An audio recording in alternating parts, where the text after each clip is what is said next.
დავბრუნდით მიშა და ნინო დიტოსთან ერთად, როგორც ყოველთვის ამ დროს ამბები სპორტული ცხოვრებიდან. დიტო კიდევ მოგესალმები, კაცს მიღმაც და კადრშიც და ვიცი რომ ძალიან საინტერესო როგორც ყოველთვის. დაგვიბრუნდი ამაღლებული განწყობი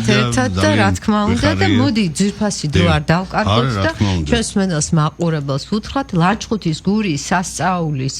სულის ჩამდგმელის და შემქმნელის ევგრაფი შევარდნაძის იუბილე 26 ივნისს. ხო უბრალოდ ხო გუშინ 109 წელი შეუსრულდებოდა. გუშინ კიდევ დიდებულ ადამიანს ამასაც ვიტყვი და აუცილებლად შეუსრულდებოდა. საუბარს დაიწყებდი რაღაცა შეკითხვები და დაგისვენებდი რომ ბევრი საუბრობს იმაზე რომ მაგ ბატონ ედუარდს თავისი წვლილი ჰქონდა ლანჩხუთის გურიის ჩამოყალიბებაში. ანუ უბრალოდ აი ამ დიდებული გუნდის შექმნაში ეს კი არ საუბრობს, ეს მოყვება ჩვენ თითქმის უკვე ნახევარი საუკუნე, განსაკუთრებით ეს აღმოსავლეთ საქართველოში და თბილისში. კარგად მოიხსენება როგორც ის დიდი დოქტორი ამბობდა რომ ყველაზე დიდი სიმართლე კარგად გავრცელებული ჭორიაო. უბრალოდ ამას ჰქონდა ის საფუძველი რომ საზოგადოებამ ვერ დაუშვა და არ დაუშვა აზრი, რომ როგორ შეიძლებოდა ვთქვათ ეს ყველაფერი ედუარდის ხელით არ გაკეთებულიყო და უბრალოდ მიიღეს და ასე ჩათვალეს. მე ხო იცი ეს ჟორით იმით თვითონ ლანჩხუთმა რაც მთავარია და გურულებმა იციან ყველაზე კარგად რომ პრაქტიკულად არანაირი წვლილი ედუარდს გარდა მისი სახელით. ნუ ამაზეც ვიტყვი, ეს იყო ეს რა თქმა უნდა ეს ფაქტორი. ნუ ეს ხო ეხა უხეშად რო თქვა, როცა ევგრაფს ჰქონდა კონკრეტული შეხვედრები კონკრეტულ, ნუ მაშინ დელეცები ერქვა ახლა ბიზნესმენები ჯგუფებთან და როცა საჭირო თანხების აკუმულირება ხდებოდა, ახლა ბუნებრივია ვერავინ ვერ დარეკავდა ცეკაში და ვერ გადაამოწმებდა რომ ისა შენი ძმა არის საქმის ხურში თუ არ არის, არა თვითონ ევგრაფის ცხოვრებაში საკუთარი ძმის სახელს არ იყენებდა და ისიც მინდა აღვნიშნო რომ ევგრაფის გაზრდილი იყო პრაქტიკულად 11 წელი იყო სხვაობა. ეს იყო უნიკალური ადამიანი და მაშინ გაუსრე მოვლენებს და ვიტყვი რომ მაშინ საკმაოდ ისეთ ჯელობის ასაკში მყოფს, რაცა გულყვილობაში არ ჩავმართვა და დარწმუნებული ვიყავი რომ ამ ადამიანის სახელი შემდგომ უკვე როცა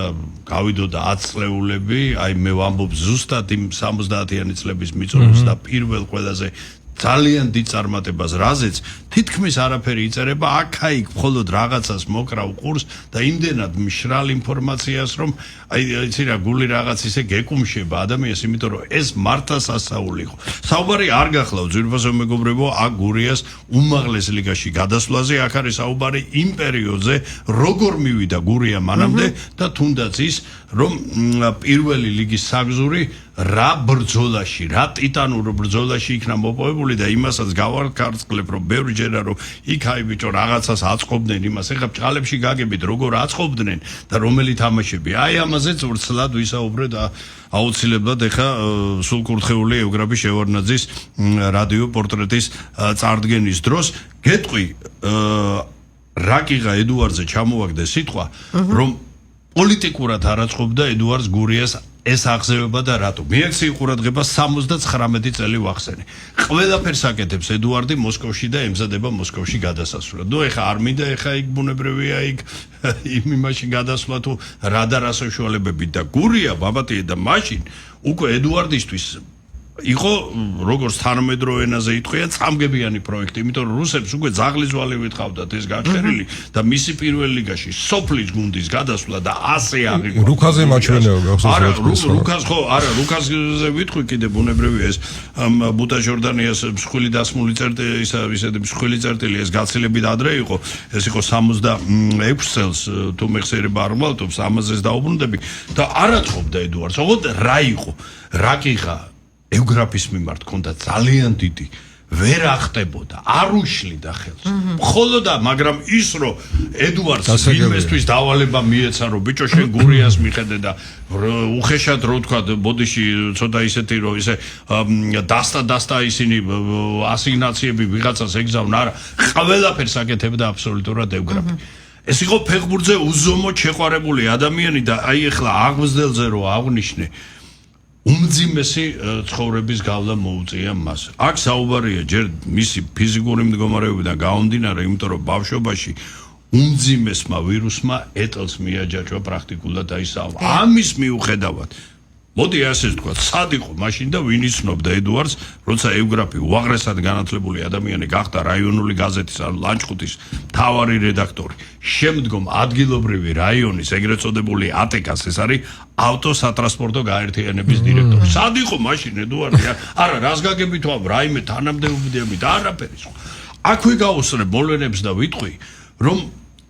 არასოდეს ის არ ყოფილა ეგრეთ წოდებული რუხი კარდინალი და რაიონის ფარული მმართველი, თუმცა ძალიან დიდი ზეგავლენა ჰქონდა. სხვათა შორის მარტო ფეხბურთით არ იფარგლებოდა ევგრაფის ცხოვრება. მე ჯერ ბავშვობის პერიოდიდან მოყოლებული ვიცი, რომ არ არსებობდა არა მარტო ლანჩხუთში, ლანჩხუთის რაიონში ეს ლხინი იქნებოდა თუ ჯვარწერია ვიღაცის გარდაცვალება, რომ ეგრეთ წოდებული შესაწირი ევგრაფს არ გაეგზავნა. და იყო ასეთი შემთხვევა და შეიძლება ეხა ამაზე რა თქმა უნდა არ დავკონკრეტები იმაზე რომ აი ნეგატიური მოვლენების წინაშე რო ბრძოლა გამოაცხადა ამბროსევიჩმა ედუარდმა ხო გახსოვს მაშინ იმაზე 700 კაციანი სეფა დაახვედრა 700 ეს რა არისო და აუთხრა იცი ბიჭო მე ხალხში მაგვიძია აქ ეს დათესილი და შენ გინდა აგერ დაჭექინა გინდა შეცეკაში წადიო ნუ იქ რა თქმა უნდა ედუარდი არ დაჭო იცავდა აი ეგრეთ წოდებული ნეგატიური მოვლენების იმდენი ადამიანი ყავს გადარჩენილი ძალიან დიდი უსიამოვნო იმიტომ რომ მაშინ ძალიან მკაცრად იჯებოდა კანონი და ეხლა იმ თემას შეგნებულად ვეროდები ანუ ეს ადამიანი იყო აი რაიონისთვის თვითონ ლანჩხუთისთვის ხო ვერ გადმოგცემ აი უკვე ფეხბურთს მიღმა ვამბობ ეხლა რა შეეხება ფეხბურთს ხო გეუბნები ფანატიკურად იყო შეყვარებული და გურიაზე არ შეიძლება არ ვთქვათ რომ ანდრო ჟორდანიას აი ლეგენდარულ ყველაზე ქართული ფეხბურთის ისტორიაში ყველაზე დიდ მწვრთნელზე ეგრეთ წოდებულ დიავალაზე ანდრო ჟორდანიას საუბარი მის დაოსნობით იქნა ჯერ ნაუკა დაარქვეს ქართული სახელიც არ დაგვარქმევინეს ვინ გვეკითხებოდა ჩვენ ხო და ისე კი არა რომ გურულებს დუმბაძეს რო აქ მაიონერა გურულები ის მეგონაო ესე არისო მე რეკოლმეურნე ერქვა კარგახანს და ის სწორედ ევგრაფის თავოსნობით დაერქვა ეს ულამაზესი და უნიკალური სახელი გურია. აქვე გაუსწრებ მოვლენებს და საკუთარი თავისთვის რამდენჯერ მიკითხავს. რომ არა ევგრაფის შევარდნაძე. არა, რა თქმა უნდა ლანჩხუთში იქნებოდა ფეხბურთი. რა თქმა უნდა ლანჩხუთს ეხურებოდა გუნდი. მაგრამ აი ამ გზას გაივლიდა კი გურია. აი ამ წვერვალებს მიაღწევდა და მსოფლიო ფეხბურთის ისტორიას გადაწერდა რაც შემდგომ 86 წელს უკვე ევგრაფის სამწუხაროდ ცხოვრებული ვეღარ მოესწრო 2 წლით ადრე იყო გარდაცვლილი როცა გურია ხო პრაქტიკულად აი როგორც რუსების საზომით ვამბობდა არა ჩვენი რა თქმა უნდა სოფლის გუნდი საბჭოური იმპერიის ელიტაში მკვიდრდება და პოვებს ადგილს ევგრაფი იყო მთავარი ვერტიკალი და ყველაზე მნიშვნელოვანი რომ იმდენად გამჭრიახი და უნიჭიერესი ადამიანი იყო რომ უბრწყინვალესი თანამოაზრეების ჯგუფი შექმნა გუნდის თავარი მსვლელი შალვა კაკაბაძეზე ჩვენ დღევანდელ განაცემაში მოგვიანებით ვრცლად ვისაუბრებთ 20 ესე იგი სულ პატარა ბიჭს ჩამოაკითხა სასოფლო სამეურნეო ინსტიტუტში იშვიათად არ უყარდა მაინც და მაინც თბილისში სიარული თუ გარდაუვალი აუცილებლობა არ იყო იმიტომ რომ ის იყო უზომოდ შეყვარული სხვა შორის ახლაც მისი ერთადერთი ქალიშვილი ესეა ლანჩხუთში ცხოვრობს აღარ გაუჭირდებოდა ევგრაფს თბილისში ერთი ბინის ყიდვა მაგრამ არა ის მთლიანად ემსახურებოდა თავის ქალაქს და თავის რაიონს იმიტომ რომ ჩემთვის ქალაქი იყო ლანჩხუთი ეხა ვისთვის ეხა რუსი რას ფიქრობდა ეგ აბსოლუტურად არ მაინტერესებს ჩემთვის ეს იყო ძალიან პატარა ულამაზესი მომცრო ქალაქი და ასეც არის მაშინ მოსახლეობა სულ ლანჩხუთის 10000 კაცი იყო მეტი კი არა წარმოგიდგენია ტრიბუნაზე ეს ვერაცნობიერი 23000 კაცი როგორ იკრიბებაო ევგრაფი ხო და თანამოაზრეებზე ეხლა როგორი გუნდი ჩამოაყალიბა მთავარი მსვლელი შალვა კაკაბაძე რომელსაც 25 წელი დაჰყო ლანჩხუთში 25 წელი მე სტადიონის დირექტორი ბუტა ჟორდანია აი შენ რო გამოსწრე როცა გურია პირველად გადავიდა ეგრეთ წოდებულ მაშინ ბ-კლასი ერქვა ანუ შემდგომ მეორე ლიგა და მე რაღაც რეორგანიზაცია აბა რუსებისგან ეს ჩვეულებრივი მოვლენა იყო არ ვიცი დეტალები ეს აღარ არის აქ მნიშვნელოვანი რომ ვერ ითამაშა გუნდმა არ კი არა ვერ ითამაშა ფიზიკურად არ შედგა ჩემპიონატი რაღაც კიდე მორიგი რეფორმა დაიწყეს და აი მოსკოვში გუნდის რეგისტრაციაზე ჩასულ სწორედ ბუტა ჟორდანიამ დაუსვა რუსებს რომ გვაჩვენეს სად არის ლანჩხუთიო და იმ მსხვილი რომ აი საფეხბურთო რუკაზე აქ არის ლანჩხუთი და ეს ხდება 66 წელს 5 წლის შემდეგ გადადის გურია 71 წელს გადადის უკვე და მკვიდრდება საბჭოთა კავშირის მეორე ლიგაში და ეს საბჭოთა კავშირის მეორე ლიგა დღეს იცი აი ხა მიჭირს ცოტა პარალელების გაკეთება მაგრამ ძალიან სერიოზული ჩემპიონატი იყო და ამაზე ვიტყვი ახლა 79 ბუტა ჟორდანია სტადიონის დირექტორი გუნდის უფროსი აი გუშინ თუ გუშინწინ ქონდა დაბადების დღე ლეგენდარული იმედო დუნდუა გურლებს ხო სახელები და ის უყვარდა გულს უნდა ერქვა ოფიციალურად ცხოვრებაში არავის არ დაუძახია არც ვიცი ეს რატო და იმედო იყო ეს იყო აი უაღრესად ძალიან დიდი იუმორის და აი ის რუხი კარდინალი მართა საბჭოური ფეხბურთის შენ გახსოვს სლავა კოლოსკოვი ფეხბურთის სამმართველოს უფროსი ანუ ფეხბურთის პირველი პირი დღეს იქნებოდა იმ ხანად ესე საბჭოთა კავშირის ფეხბურთის ფედერაციის პრეზიდენტი ასე ვთქვა ისეთი ახლო ურთიერთობა ჰქონდა ისეთი კარგი რაღაცები კეთდებოდა ეხლა როგორ და რანაირად კეთდებოდა იქ საზოგადოების საქმე არ არის მაგრამ საქმე კეთდებოდა რა ეს გენიალური ადამიანი ხო ნუ არ შეიძლება აქ არაუღნიშნო რა თქმა უნდა ეს ბოლო მოჰიგანი იყო სულკურთხეული ბეგი სიხარულიძე ვინაც მოხსენებად 2 თვის წინ გარდაიცვალა ბეგი რომელმაც შექმნა უკვე შემდგომ აი ამ სასწაულის გვირგვინი და გუნდი გადაიყვანა საბჭოთა კავშირის უმაღლეს ლიგაში ეს 1986 წელს ამ შემადგენლობას მე კიდევ ერთხელ დავუმატებ და მასზე აუცილებლად ვისაუბრებ შალვა გაგაბაძის პორტრეტის დროს ეს არის დანტეს ჯეჯელავა პიროვნება რომელმაც ლანჩხუთში შექმნა ძალიან დიდი კერა საბავშვო ფეხბურთის კერა და სავსებით მართებულად გურულებმა იმხანად ლეგენდარულ კარლო ხურციძეს რომელიც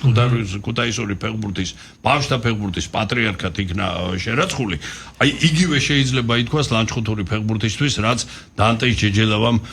შექმნა და გააკეთა ნუ ამაზე ოდნავ მოგვიანებით მოკლედ ახლა რა ხდება 79 წელი ეს არის ის წელი როცა ლანჩხუთის გურიამ მოიპოვა პირველ ლიგაში თამაშის უფლება და ეხა ვიღაცას ბიჭო იქო აიო რაღაცო ესო გავლენები ჩაწყობა აი ამ ეგრეთ წოდებულ ჩაწყობებზე მინდა ვთქვა მეორე ლიგა 24 გუნდი თამაშობს ჩვენ ზონაში დებულებაა შეცვლილი და პირველად ეძლევა გუნდს ზონის მოგების შემთხვევაში პირდაპირ ყოველგვარი გადათამაშების გარეშე მოიპოვოს პირველი ლიგის საგზური თავიდან ვერ ვიტყოდი რომ გამოიკვეთა გურიას და სამტრედიის მთავარი ფავორიტობა იმიტომ რომ აქ როგორი უმსხვილესი ქალაქის გუნდები არიან წარმოდგენილი არა მარტო ეხლა და მაშინ სიმდიდრით ეს არის 3 დინამოა ნაყე სოხუმის ზუგდიდის და ბათუმის დინამო ამას დამატებული ფოთის კოლხეთი და გორის დილა და რა არის აი ხო არის ეგრეთ წოდებულ ჩაწყობაზე აქვე ვიტყვი რომ ორ წარეთ ხო 46 ტურად მიმდინარეობდა ჩემპიონატი ვერც გურიამ და ვერც სამტრედიამ ვერც ერთ ქართულ გუნდს გასვლა ვერ მოუგეს მხოლოდ ორ-ორი ფრე გააკეთეს იმიტომ რომ ამათვის თავარი პრიორი არც ერთს არ ჭირდებოდა დანარჩენს არ ქონდათ სატურნირო მდგომარეობა არც გადმოსვლის შანსი ქონდათ უკვე შუა სეზონიდან ვამბობ გავარდნის საფრთხეც არ ემუქრებოდა და ის სატურნირო სპორტული კუთხით მოტივაცია იყო რომ ბიჭო ესენი ვინ არის ჩვენ აქ ვართ რა და პირველი ტრაგედია რაც იყო გურიასთვის იმ სეზონში რომ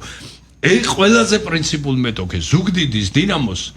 ერთადერთი გუნდი რომელსაც ვერ მოუგეს სახში და ქონდა უარყოფითი ბალანსი ლანჩხუთში 0-0 ზუგდიდში 0-1 არა და 110 გოლი გაიტანა იმ წელს გურიამ და ზუგდიდს საერთოდ გოლი ვერ გაუტანა შენც არ მოგიდგენი არა მოხდებოდა საერთოდ არა მარტო ამ თამაშებზე ნებისმიერ დერბზე მათ შორის იმიტომ რომ ყველა ქართული გუნდის პრიორიტეტი იყო რომ ამათ ეხა რას უზავს სახში და მართლაც ასე იყო ანუ ეხა კიდე ერთხელ ვამბობ მატერიალურად ყველა უზრუნველყოფილი, მაგრამ შენ რაც არ უნდა მიცე არ დაგელაპა და არც დაელაპარაკენ. არც ერთ სამტრედიამაც თავის ხრივ ერთადერთი თამაში ვერ მოიგო სახში იყო ის იჟევსკი იყო. და ხდება რა ხო ის მინდა აღნიშნო აი დუნდუაძე ხო ვენაცვალების მოხდა ასეთი რამ რომ ერთ-ერთ ქალაქში თამაშობენ რაღაცა არ გამოვიდა რა თავიდან ეთყობა არ წავიდა რაღაც საჭირო მუშაობა და მეორე ტაიმია 3:00 აგებენ 3:00 აგებენ და უცებ აბა აი შენი მოგვარე დიდი პერსონაჟი რაც კირილი მიმინოშვილის სიტყვები ხო გახსოვს მიხედე საქმეს რას უდგეხარ 3:00 მეორე ტაიმია 1:05 ფშენიშნი ეგრეთ წოდებული ჩაახუთეს იმას თავარ იმას ტექნიკოს ელექტრომექანიკოს რახნა შუა თამაში მეორდები 3:00 ვაგებ გამორდ მოკლე ჩართო გააკეთა სტადიონი გათიშა ახლა იმ ხანა დებულების თანახმად ხდება ასეთი რამ რომ ბოლო წუთის რო ყოფილიყო ანგარიშის მიუხედავად იდება მეორე დღეს გადათამაშება და თავიდან თამაშობენ. მე ვიხედე საქმეს და მოვიგე თამაში კი მაგ ეგ მოვიგეთ. თვითონ გურიას და სამტრედიას ორი ისეთი თამაში შედგა იმ სეზონში. აი წარმოუდგენლად შეიძლება დღეს ღერდეს. ლანჩხუთში გურია მოიგო 6-0. ოი. და სამტრედია მოიგო 7-0.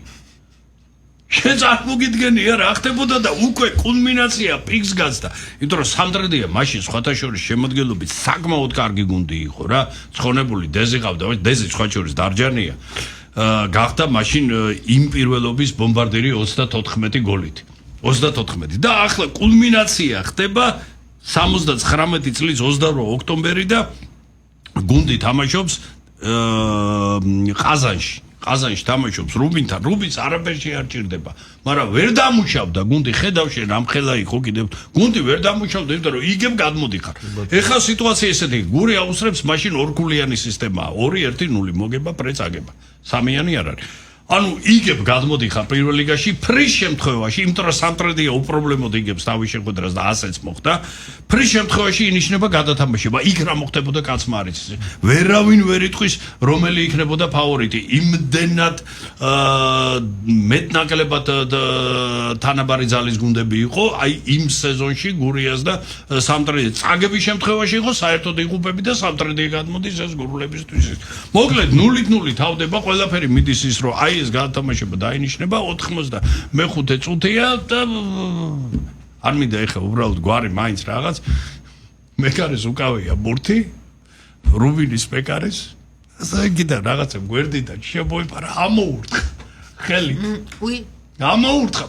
საჯი დამუშავებულია საჯი დამუშავ ამოურთხა შეაგდო ანუ ეს ხდება მარადონას იმ ღმერთის ხელამდე გაცილებით ადრე მთელი 7 წლით ადრე ეს რომ მარადონასთვის ვინმეს მოეყოლებინა თორე ის მარადონას ხელი ამასთან ამოურთხა შეაგდო ამანა ჩვენად ცენტრი ანუ ჩათვალა ნუ იქ ამბავიათ და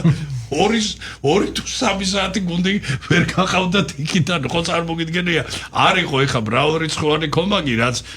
თვითხელველების გამოცემა რაც იყო იმად გააფთრებას ხო საზღვარი არ ქონდა ხო როგორი მომედია და ამით გადმოვედით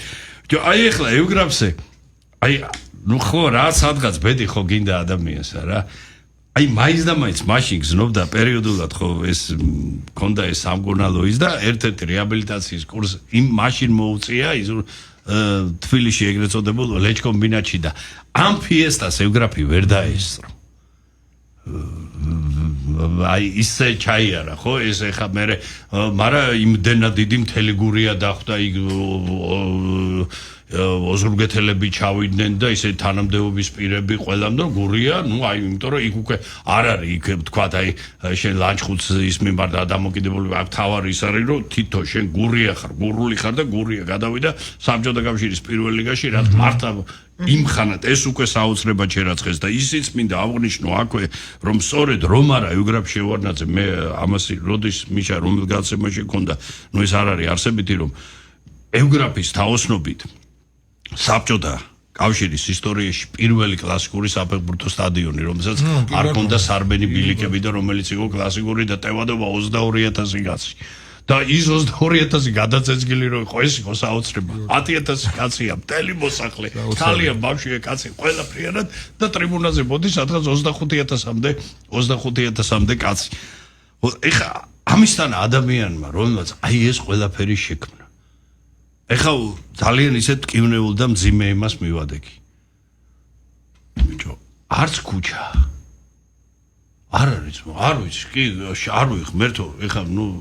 ეთქობა ჩვენ არ ვიცნობთ ისტორიას, სარკაზმით არ ვამბობ, რომ არ არც ევგრაფის აი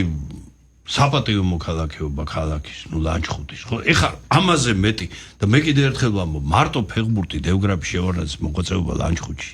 და გურია თვითონ ლანჩხუთის რაიონში არ იფარგლებოდა. ეს ყველა აი დაახლოებით, მოდი ასე ვთქვათ, აი 70 წლის ასაკის და მეტი ყველა ნებისმიერი ლანჩხუთელი მეცაც გეტყვი. აი მიკითხავს კიდეც რა ისეთ ბჭყალებში გაგივით პროვოკაციულად რამე ცუდი გახსოვთ მე გეოგრაფისგან. ეს ჯობია ესეთი რამე არის. ეხლა რატო ვამბობ, იცი რომ ამ ადამიანს რა არის დარჩენილი ევგრაფის სახელიდან. დავიწყოთ იმით რომ სტადიონს დაარქვეს ევგრაფის სახელი გურიას ლეგენდარულმა კაპიტანმა თემურ ჩხაიძემ და ცხონებულმა ნოშიკონ არიაშვილმა 8 წლის წინ სტადიონზე გახსნეს ევგრაფის ბიუსტი და შემორჩენილია თავარი არის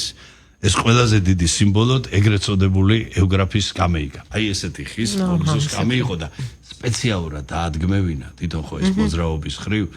და იცი როგორ ადგილზე დგა ეს სკამეიკა რომ გუნდი რო გამოდიოდა სანამ მოედანზე შევიდოდა აქ უნდა ჩაევლო და ყველა თითოეულ მათგანს უყურებდა თვალებში. უირა საინტერესო. და მერე როგორი იყო? ნუ ფიცხიც იყო ეხა რომელი გურული ყველა, მაგრამ იუმორი ქონდა სასაული, ის ხონებული მერაბიაზე რო იყო. მერაბი ხო ის მეგრელაძე ხო იმ გუნდიდან 79-დან ორი ძალიან გამოჩენილი ფეხბურთელი აღარ არის. მერაბი მეგრელაძე და ყავდა ძალიან მაგარი ცენტრალური მსვლელი, ესეთი მოაზროვნე, აი დაცვას აცემენტებდა რა ზურა ნემსაძე რა ისინი აღარ არის. სხვა შორის მე მეგონა რომ მაინც იმედი რომ მერაბს მისი მშობლიური ქალაქი მაინც უგდაყოფდა მის სახელს სამწუხაროდ ახლა ხანს ესეც არ მოხდა. მოიცა და ხავარი გითხრათ. კი,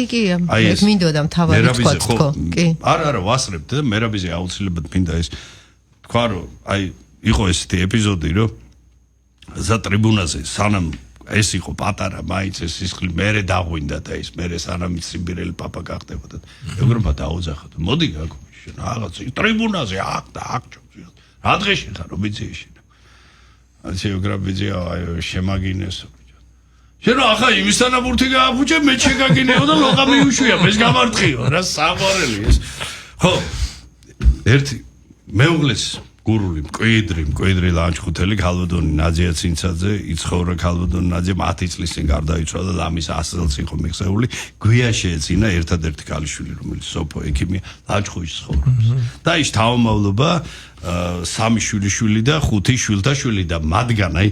ხუთივეს რა თქმა უნდა ეხა ყველა ვქომაგდოთ მაგრამ განსაკუთრებით მინდა გამოყო ალესანდრე სიხარულიძე რომელიც თბილისის დინამოს აკადემიაში 15 წლამდელებში და საკმაოდ კარგ მომავალს უწინასწარმეტყველებდა რა იმ ქვეყნად გაიხარებს ევგრაფისული და უბრალოდ კიდე ერთხელ მინდა აღვნიშნო რომ ბიჭო ამ ადამიანმა არა მარტო ლანჩხუთის არა მარტო გურიის საქართველოს ისტორიაში და მის განვითარებაში ძალიან დიდი წვლილი ითამაშა და ნუ თუ არ იმსახურებს ესეთი დიდებული და განუმეორებელი ადამიანი მისი სახელი სათანადო უგდავყოფას ეს ევგრაფის შევარდნაძის შთამომავლებზე მეტად ჩვენ ხშირად ვამბობთ უკვე შეიძლება გაცვეთილ ფრაზად იქცა ეს ქვეყანას და ამ თაობას ჭირდება იმიტომ რომ ასეთ ადამიანებზე იზრდება თაობა და ასე მოდის შემდგომი წარმატებები ევგრაფის შევარდნაძე აი ეს გენიალური ადამიანი კიდე ერთხელ ხას უსვავ დაანებე ჭორებს თავი მერწმუნეთ რაც მოგახსენეთ თითოეულ აი ამ განცხადებაზე ვარ აი რელსის ქვეშ დაკიდებ თუ გნებავ თავს 109 წელი დაბადებიდან ჩვენ კი მის თავმავლობას და აი უპირატესად სპორტული კუთხით ალექსანდრე სიხარულიძეს დიდი წარმატება უსურვოთ. უსურვებ წარმატებას. ნამდვილად. ძალიან დიდი მადლობა დიო, მასა საინტერესო იყო. მოუთმენად ველით ხოლმე შენს ჩვენს გადაცემაში ჩართვას. ეს ძალიან დიდი ევგრაფია. და კიდევ ერთი დიდი ადამიანი. რომელიც ასევე გურიასთან არის კავშირში. არა თუ კავშირში ფაქტიურად ნუ ამას შექმნა აი ეს ყველაფერი რაც იმიტომ რომ ეხა შალვა გაგაბაძეზეა საუბარი სხვა შორის ძიროსო მეგობრებო წლეულს ვლადიმიროვის ბარბარობა დღეს 17 დეკემბერს იუბილე ეგ დაბადებიდან 90 წელი მაგრამ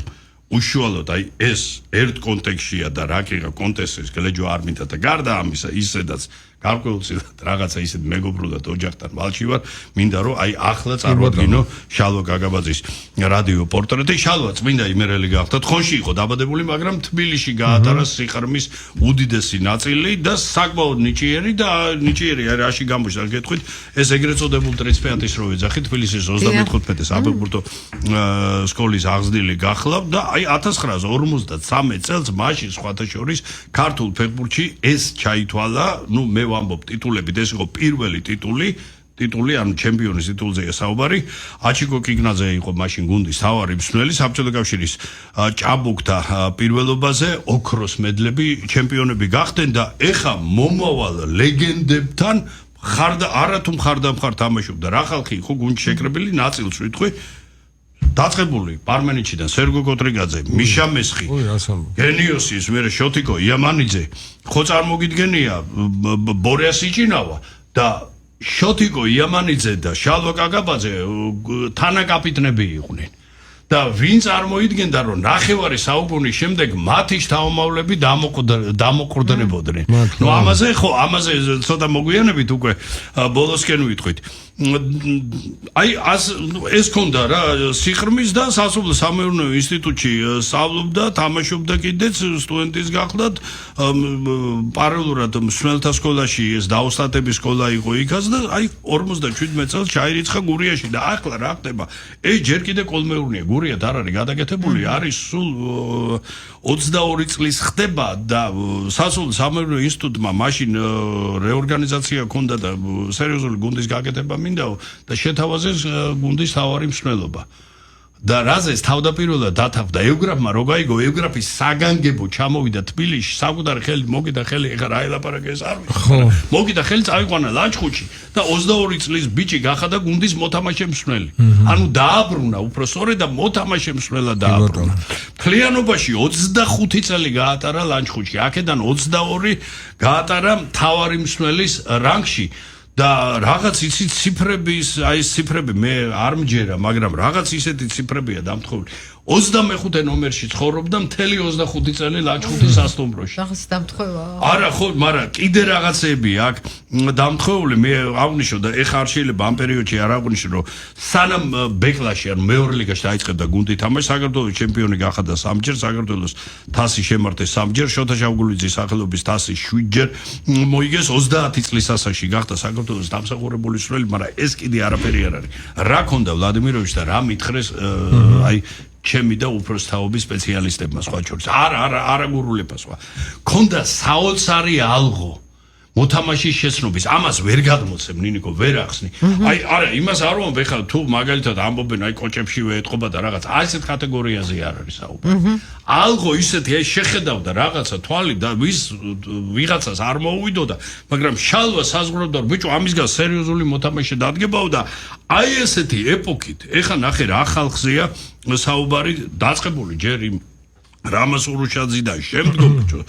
ზორბე გებრალიძე, ეს ლეგენდები ყველა გია თავაძეზე წინაზე ქონდა, კორღალა თითო. ნუ თემიკოზე არ ვლაპარაკობ, ნუ თემურ ჩხაიძე ეს გურიის კი არა, არ ვიცი რა, იმ ხანად ალბათ საერთოდ დასავლეთ საქართველოს არ ვიცი, ესეთი დიდი სითბო და სიყვარული ამ ლეგენდარულ კაპიტანს და ეს ყველაფერი ხდება შალვას ხელით. და მე პირველ ნაწილში რო აღნიშნე ეს დანტეს ჯეჯელავა. ეს იყო მისი სიყრმის მეგობარი, ბიჭო, ერთი ასაკის იყვნენ. ორივე ეხა დანტეს ერთ თვეში დაბადებიდან 90 წელი შეუსრულდებოდა და ეს ციფრები რატო ვთქვი? ორივე ერთ ასაკში, ორივე 78 წლის გარდაიცვალა. შალვას და ხო რაღაც დანტეს იყო საკმაოდ ნიჭიერი ფეხბურთელი და იმ ხანად ქუთაისში, მაშინ ქუთაისის დინამო იყო, ტორპედო არ იყო ჯერ, ძიაოდა რომ ანდრო ჯორდანია მუშაობდა და ეს აიყვანა რა გუნდში ხავს ეხლა თავისთან იმედებს ამყარებს და შალვამ შეათვალიერა ლანჩხუთისთვის, მაგრამ როგორი ეხა შენ ქუთაის უგანო და ლანჩხუთში წამოგვიდე და თბილისიდან სპეციალურად ჩამოვიდა. ხო, ნუ ეხა მეგობრები ხო რა ის და მე წაგიყვანო რა და ეხა მიღავს როგორ იცი ხანსად ახლობელთან გაჩერდებია ხანსად და ბიჭო დანტესი ვერ მოდის ასე რა ხდებოდა ბოლოს უცებ ხედავს ლანჩხუთია და არაფერი კაი გაჩერდიო საღამოსო ხო რაღაცა აღარ გავაგზელიო გზაო და ხვალ თუ არა მოდი ერთი დღე იყავი კიდე ის და მე ნუ იქ ევგრაფი ჩაერთო ყველა და დაიტოვეს და დანტეს ჯეჯელავა სხვათა შორის მე ამას ხონებელს არ გაუმართლა იმიტომ რომ უმძიმესი ტრავმა მიიღო მოიშუშა მოახერხა და 26 წლის უკვე უბრუნდება მოედანს ვარჯიში რომ ახალი განახლებული აქვს თბილისში მოყინულ იმაზე დაეჯახა მანქანა. არა გადარჩა საწყალი საბედნიერო მაგრამ ისეთი ტრავმა მიიღო რომ რომელიც ფეხბურთის თამაშის გაგრძელებას მაგრამ რა იყო იცი აი შალვას და გურულების ხათრით ისეთი ადამიანი იყო იმდენი რამ სმენია კარგი აი მის სახელიც არ არის რა სათანადო ბავშვთა ფეხბურთში იმდენი ოსტატი აღუზარდა იმდენი შევსება მიაწოდა გურიას რომ ვერ ჩამოთვლი იმიტომ აღნიშნე მე კიდეც რომ გურულებმა დაარქვეს რომ შენ ჩვენი კარლო ხურციძე ხარ ნუ კარლო ხურციძე მაშინ უკვე გვინავდა და ის მე მოხდა მიშა ძალიან ცუდი რამ რომ რაღაც მოხდა რა გუნდში ნუ რა თქმა უნდა ეს ამაზე არ საუბრო და არც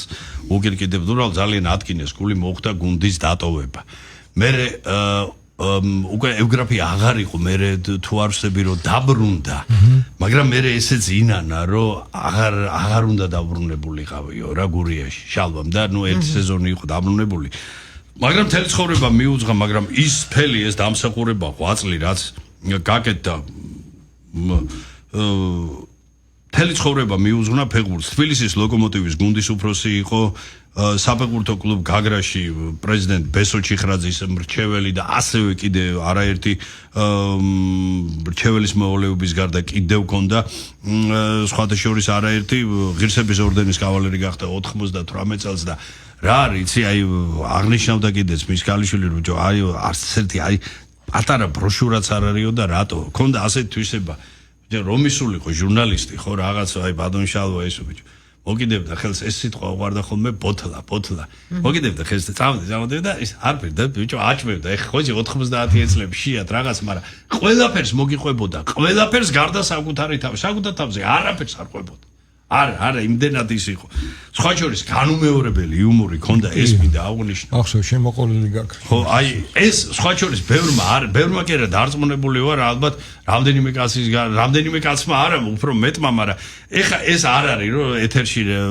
ბადონშალოსთან დაკავშირებული რამდენიმე რაღაც იუმორთან ის მოყვესა ეს არის გენიალური ანუ რატო ვამბობ იცი აი გაფიცხებულიც კი თქვათ გაბრაზებული ხო აი ისეთ რაღაცას გეტყოდა რომ მე ეს უკვე იუმორის ბესტსელერად იქცეოდა და ეხლა სხვათა შორის რომ მესმის ხოლმე აი ნებისმიერ აი ამის უძგებიცები თუ ვაჯარბებ ეს უზარმაზარი ქალაქია რუსეთში სარატოვი აი სიტყვა სარატოვი რომ ეხის იმ წუთში წარმოვიდგება ეს სცენა ყვა დრო ყვა კი რა ხდება ეხლა ეს იმ 79 წელს არ უკავშირდება უფრო ადრე იყო მოკლედ მაშინ კრისტალი ერქვა თუ არ დააშკარადი სარატოვში ააგეს თამაში და სარატოვი მაშინ ქვედა საფეხურებზე იყო და გურია ჩავიდა როგორც ფავორიტი გეგმავდა გამარჯვებას და ახლა ჩვენი გუნდი დაბრუნდა დადგეს თუ არ ლანჩხუთში ფეხი დაიწყო მაშინ გურლები მიერთებდნენ შალიკიად ერთი ფრაზა დიდი ხალი პატარ ნიშნულობა არა გასაკს აი ვინ ბადონშალიკია რაფრაწააგე და კაც თავისი ისა კაცო იმიტომ რომ ბიჭო ის დაგეგმილი ორი ქულა ვერა გუჭირდებოდა რაღაც დანაპირს არ უგზის და ეხა ამათ რა და რაფრაწააგე ამათ ხო არ უგზის არაფერი სასტუმროში შევიდა და წავალ საღამოს მეგობართან გულს გადავაყოლებო და როგორი მომენტია იცი მაშ სად არის ეხა ეს კომუნიკაციები და ის და პერიოდულად სასტუმროსთან იყო იდგა ხოლმე მორიგე ტაქსი ხო და რო გადაიხედა ფანჯრი და ტაქსი დგა ხანდგა და ახლა ჩავალ ჩაჯდები ტაქსში და ჩავიდა თუ არა ტაქსში ჩაჯდობის თანავე ტრიალდება მძღოლი არ ჩალიგია რა ფრაზა და როგორი გაბრაზდა იცი ეხაო და მეგობრის მისამართი არ ქონდა თქმული ეხაო ჩიბათამდე გახვალო და მრიცხელ ჩართაო და მძღოლს ელდა ეცა იმიტომ რომ როგორი მომენტი იყო ეხლა წერდა კაპიკებს და სულ უტოვებდა ხოლმე არანაკლებ სამანეთიას და მძღოლებისთვის მაშინ ეხა ეს დიდი ფული იყო და კარგი ახლა სიტყვაზე 60 კაპიკს რო დაწერდა და სამანეთია მძღოლს რო დაუტოვებდი ეგ სასაული კლიენტი იყო იმათთვის ხო და გაუკვირდა მძღოლს მაგრამ ხო ვერ კითხავდა და კადრებდა რო გავიდნენ ჩიბათან აბა გააჩერევი, საზღვარზე არიან ლანჩხუთი, გათავდა ლანჩხუთი, რამდენი წერია? რაცხა წერია 82 კაპიკი. ეხა გეტყვი რა ფრა წავაგებ. რა წერია 82 ხო წერიაო. შეუბადრონო სარატოვს ხიდი აქვს მარტო იმხელა სამანე წერსო და აცი შემეკითხებით კიდე რა ფრა წავაგეო? არა სასაული იუმორის მქონე პატრონი იყო. აბის გარდა კიდე უამრავი რამ აქვს მოსაყოლი, მაგრამ აი სხვა შორის ქალიშვილი ქედევანი ერთადერთი ქალიშვილი ყავს მოცებულ ასაკში შეეძინა ხო ახალგაზრდა ქალბატონია და არ ვიცი თუ მოესწრება ეხლა უშუალოდ იუბილეზე წიგნის გამოცემა მოსენება ბევრ ტექნიკური მასთან არის დაკავშირებული აი პრეზენტაციაზე კიდე ერთი გენიალური ის უნდა მოყვე იმას ეთერში არ მოყვე მაგრამ პრეზენტაციაზე მოყვები ერთ საჭთან დაკავშირებული ისტორია რაღაცა გენიალური უკვე ის ლანჩხუთს მიღმა ხო ერთი გალიშვილი და როგორც აღნიშნე აი ლეგენდარული თავისი სიყრმის და ბავშვობის დროინდელი მეგობრიც აი შოთა იამანიძის ძმისშვილი შოტიკო იამანიძე და ქეთევანის შექმნილი ოჯახი და სამი შვილი ეხა ძალიან პატარები არიან ტყუპი ბიჭები 5 წლისანი არიან შალვა და დავითი და უფროსი არის ქალიშვილი მარიამი 7 წლის და ფეხბურთზე არის უზომოდ შეყვარებული რა ისე რა აი ტელევიზორს რო ვერ მოწყვიტო ახ შობელი ხო არ ეთქვი 7 წლის გოგონას დაჯექ ტელევიზორ და ფეხბურთზე ხო თვითონ მაგრამ ესენი დარწმუნებული ვარ ტყუპები იმიტომ რომ ორი ესეთი გენი ხო იამანიძეების და კაკაბაძეების რომ არ შეიძლება რომ ამან თავისი ნაყოფი არ გამოიღოს და ვისურვოთ რომ რა ვიცი ნახევარი საუკუნე გავიდა და ალბათ არის დრო რომ აი ის გენმა თავისი გენიალური ბუნება აი ნახევარი საუკუნის შემდეგ დაიბრუნოს იმიტომ რომ კიდე ერთხელ ვამბობ 53 წელი ნახევარი საუკუნე კი რამდენი ბიჭო 60 რამდენი 73 წელია გასული როცა აი სწორედ შალვა კაკაბაძე და შოტიკო იამანიძე გახდნენ საბჭოთა კავშირის ჩემპიონები ჭაბუკში. ბიჭო, შენ შეგიძლია წიგნი გამოუშვა ნამდვილად ის საინტერესო. ჭაბუკები დარჩნენ, მაგრამ და მთავარი უსურვოთ აი ამ ულამაზეს გოგონას და ტყუპებს წარმატება და რა ვიცი, თუ მოესწრება ბარბარობისთვის, რა თქმა უნდა, იუბილეზე 90 წიგნი თუ არა, ნუ როცა იქნება, მაგრამ ისე სხვათა შორის აი როგორც ევგრაფიზე აღნიშნე, ასევე შალვაზე, ასევე უამრავ გამოჩენილ ქართველ, რამდენ ადამიანზე არ არის, ელემენტ პატარა ბროშურა მაინც. აი პირობითად ვამბობ რა, თუნდაც აი რაღაც 50 გვერდიანი ბროშურა რომ თაობას დაუტოვოთ, ბიჭო. რომ თაობა მიცოდეს, რომ როგორი წინაპარი ყავდა და შესაბამისად აი ვის ტრადიციებზე და ვის ფესვებზე დგა და ვიზე მოდიან. მადლობა შალვა კაკაბაძე და გურია აი ასეთი იყო ძვირფასო მეგობრებო გურია და ჩემთვის ძალიან დიდი ის იქნება ვიცი ცოტა გულუბრყვილოში ეს მაგრამ აი მარტო მithქმა მოთქმას და ამანისქნა იმიტომ რაც ეს არის ყველაფერი აი როგორი დეტალურად გავლილი და როგორ საზოგადოებასთან თქვენ ამას ვერ წარმოიდგენ მე ბევრისგან განსხვავებით ყურით მოთრეულს და სადღაც იმაში ჩიხში ყურმოკრულს არ გაწვდით. ყველა ინფორმაცია ჩემს მიერ არის დეტალურად გადამოწმებული, ეს ახლა პერსონიფიცირებით კი არა, უბრალოდ მინდა რომ დარწმუნდეთ. აი მართლაც ყოველგვარი დახმარების გარეშე ედუარ შევარდნაძის სწორედ ევგრაფიკ შევარდნაძემ შექმნა აი ეს დიდებული გურია რომელმაც იმედია რომ აუცილებლად ეხა კარგი აღორძინების პროცესი დაიწყო კი ნუ ისეთი ხალხია მოსული ეხა ეგ ცალკე საუბრის თემაა გუნდი ეხა აუცილებლად აღზევდებ კიდევ ერთ რანგით მაღალ ლიგაში და ისევ იქუხებს რა ვიცი თუ ოდესმე კიდე არ ვიცი ჩემი პატარა ოცნებასავით არის რომ აი გურის ანუ ევგრაფის სახელობის სტადიონის გადაძესგელ ტრიბუნებს თუ მოვესარი ავიც შემთხვევით პირადად აი როგორც სპორტის დიდი კომაგისთვის ამას დიდი ბედნიერება ალბათ ბევრი არაფერი იქნება. დიდი მადლობა დიტო. ძალიან ლამაზად დააგვირგვინე შენ ამ ადამიანებზე საუბარი და იმას დავიტოვებთ რომ ამ დღესაც მოვესწრებით რა თქმა უნდა და დიდი მადლობა. სასიამოვნო შაბათ კვირის გატარებას გისურვებთ. მადლობა ყურადღებისთვის. ნახვამდის.